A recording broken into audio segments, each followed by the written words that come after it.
bienvenue sur Africly, le podcast totalement dédié aux littératures d'Afrique et des diasporas. Alors, samedi dernier, le 28 juin 2025, je me suis rendue à Paris pour la première édition du festival Rive Noire Littérature. Ce festival était organisé par Monsieur Reyassi Wabonzi, mieux connu sur les réseaux pour son programme Les Lectures de Gangueus. Alors ce programme se trouve sur Facebook et dans ce programme, M. Reyassi Wabonzi reçoit des auteurs pour des interviews. Bien sûr, je mettrai en barre de description les coordonnées. Alors moi, j'ai vraiment adoré ce festival.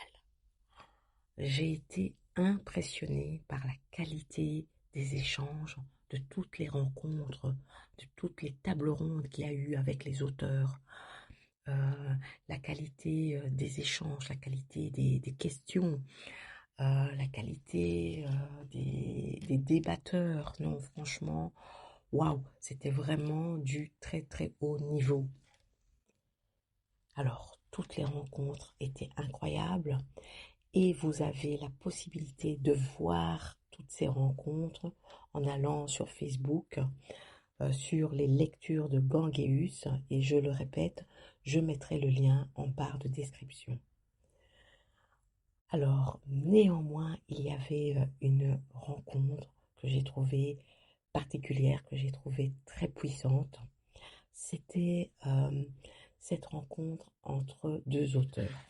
Entre l'auteur Christian Éboulet, qui a écrit le livre Le Testament de Charles. Ce livre retrace la vie du capitaine Charles Tchoréré, originaire du Gabon, qui a servi dans l'armée française durant les 2 guerres mondiales. Alors oui, l'auteur Christian Éboulet échangeait avec l'auteur Solo Niaré pour son livre L'Eunuque et l'Empereur. Ce livre raconte l'histoire de l'empereur Kankou Moussa, qui a régné sur l'empire du Mali durant son apogée. Et Kankou Moussa est entre autres considéré comme l'un des hommes les plus riches au monde. Alors, cette rencontre m'a beaucoup touchée parce que elle était très émouvante. J'en ai eu presque les larmes aux yeux. Vraiment, je vous invite à aller regarder les tables rondes qu'il y a eu lors de ce festival. Alors, autre chose que j'ai beaucoup apprécié aussi durant ce festival, mais qui n'a absolument rien à voir avec la littérature, c'est l'exposition de peinture. Et là, j'ai découvert l'artiste Thierry B.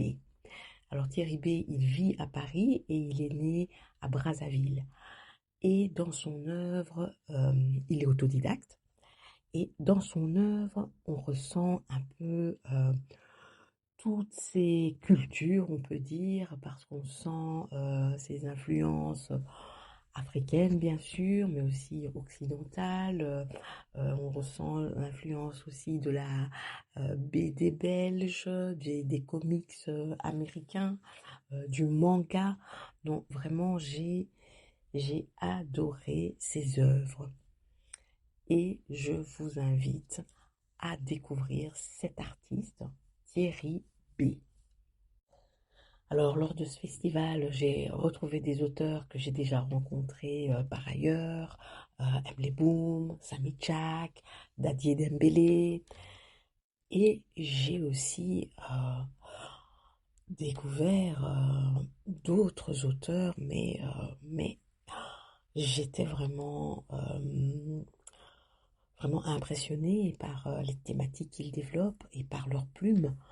D'ailleurs, la plupart de ces auteurs, j'ai pris des contacts et ils seront prochainement en interview sur ma chaîne. Alors, les festivals littéraires, c'est toujours, on en sort toujours avec énormément de frustration parce que on ne peut pas acheter sur place tous les livres qu'on voudrait.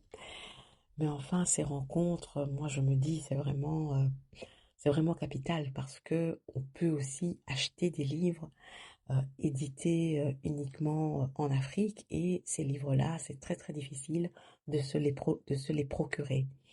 Voilà. Alors, Afrique c'est fini pour aujourd'hui. Je vous quitte en souhaitant d'excellentes célébrations des 65 ans de l'indépendance pour tous les Congolais en RDC, à travers le monde et bien sûr à tous les Congolais de cœur. Et je vous dis à très très bientôt. Excellente soirée.